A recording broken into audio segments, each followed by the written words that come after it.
So, that being said, we have come to our final segment now, which is an article I found online about millennial career paths. So, this article is from CNBC Make It. Almost half of older millennials wish they'd chosen a different career path and what they do differently. So here you guys can actually go ahead and learn from a lot of the people that have been in the industry and what their mistake was, so that way you don't have to commit the same mistake. So starting with number one, a history degree and few job opportunities. Yes, I have to reiterate, return on investment when getting a degree. Typically, liberal arts majors are not that profitable. Like, you don't really get your return on investment there. I'm not saying there aren't artists that actually have lucrative careers making hundreds of thousands of dollars, maybe even millions of dollars, but they are in the rarity. And when choosing a degree, you're kind of playing the probability game.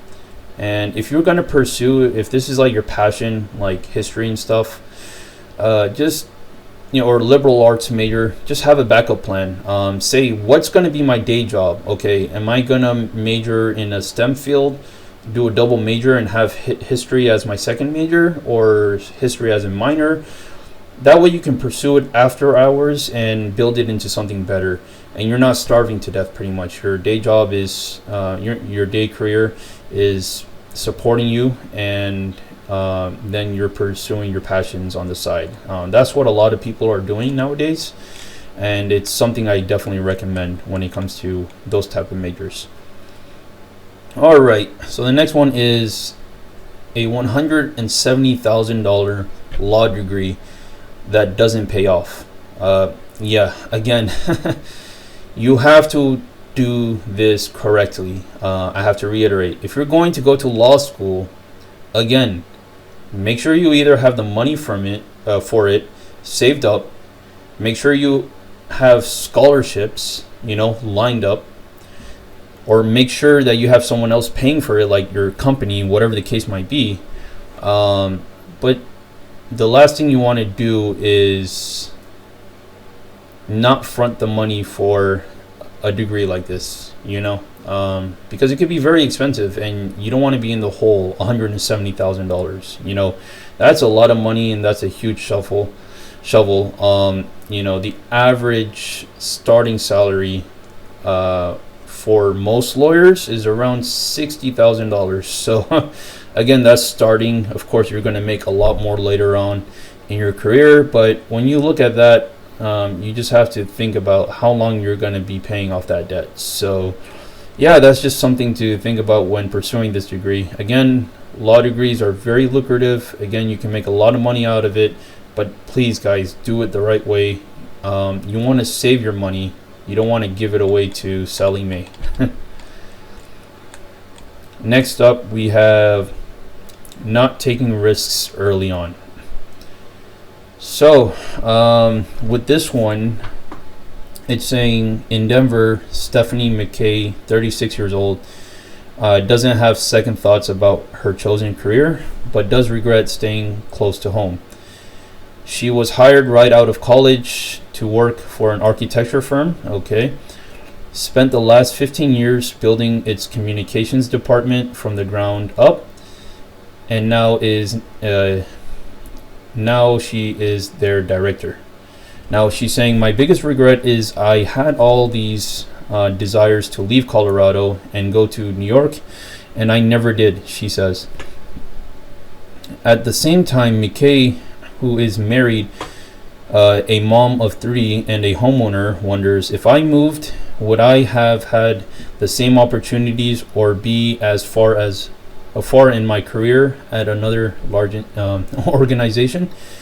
I don't know. So if she could give it another shot, McKay says she would spend more time as a college senior making connections in New York to try and start her career there. All right, so this is another example. I will say from personal experience, some risks are not worth taking. Sometimes when you feel like you are missing out, you're really not. And sometimes when you you don't take a risk, you are missing out. So that's up to you. What you have to weigh out is pretty much pros and cons. What are the pros of leaving the city? Am I going to make more money? Am I turning down like, I'm not talking about averages here. I'm not talking about, oh, I read in New York they're paying $300,000 for my career. Over here I'm just making 100. I should just move upstate. No. Actually have an offer in hand and look at the cost of living and do your research, thorough research. And once you weigh out the pros and the cons, if the pros outweigh the cons, I definitely say it's a risk worth taking. And a lot of times, not all risks are meant to be taken, and not all risks are something you're going to regret later on in life. Sometimes you might even look back and say, boy, I'm glad I didn't do that. Look how that would have turned out, So again, just weigh your pros and cons when taking big leaps like that. Staying in a bad job for too long. Okay, this is the next one. And it kind of ties in with the previous one too, in a way. So a lot of people want to take risks in pursuing a higher paying job, let's say, in their career. Again, I'm a millennial as well. I'm not for what the previous generation had done of staying at the same job their whole entire career, 30 years, 20 years, whatever the case might be. You'll get a lot of employee rewards, whatever the case might be. You might have huge ranking within that company, but at the end of the day, what have you done for yourself? And you don't want to be 60 years old looking back saying like, wow, I haven't done much in my life except for go into the office, same desk. That really seems like a very boring, depressing life later on, and I don't want those kind of regrets for you guys. Now, I'm not saying staying at a job long term isn't beneficial. Again, it comes down to pros and cons. But in this case, if it's a bad job, don't feel forced to stay there. Find a better situation ASAP. I'm not saying quit right away, but start applying. Like, while you're at that job, making money, ends meet, whatever the case might be. Start applying for better jobs, do your research, and then put in your notice and leave. I always like to say companies can get rid of you at any time. You can also leave the company at any time. Don't ever feel like you're subjected to stay, or you owe your boss a favor, or whatever the case might be. At the end of the day, you have to do what's great for yourself. If you get like a better paying job or offer, doesn't always mean that it's a better job for you. So you might be happy where you're at, making less, but when you go to that new job that's paying more, it might be a very toxic situation for you, highly demanding, and you're just going to go back to hating your life again, right? You don't want to do that, and I've seen that happen with my friends. So definitely, with everything that's been going on since the pandemic, the great the great migration, whatever it was called. That's a real thing. A lot of people are fed up. They're like, I'm not gonna put up with all this. Like, these are my terms. If you don't like it, I'm going to up and leave for a better situation that's better for me. And that's definitely the mindset for yourself. You see a lot of companies changing their ways now, being more employee friendly, not working nonstop, all that stuff. Work-life balance is coming into play with a lot of corporate companies now. So they're really taking a listen to. But if you have people like the previous generation staying at the job for 30 years, putting up with any bad experiences that they may have at that job, you're basically telling them like, hey, treat me however you want, I'll always be loyal to you. And that's not only not good for yourself, it's also not good for the people coming up under you as well. So that's just something to think about there when it comes to staying in a bad job for too long. All right, so a job boom that didn't pan out. Okay, yeah. So this person here, I believe, is a medical technologist. Again, we just mentioned that um, when they when they went to go ahead and pursue this field in 2010, it was overly saturated market, and not a lot of companies were hiring.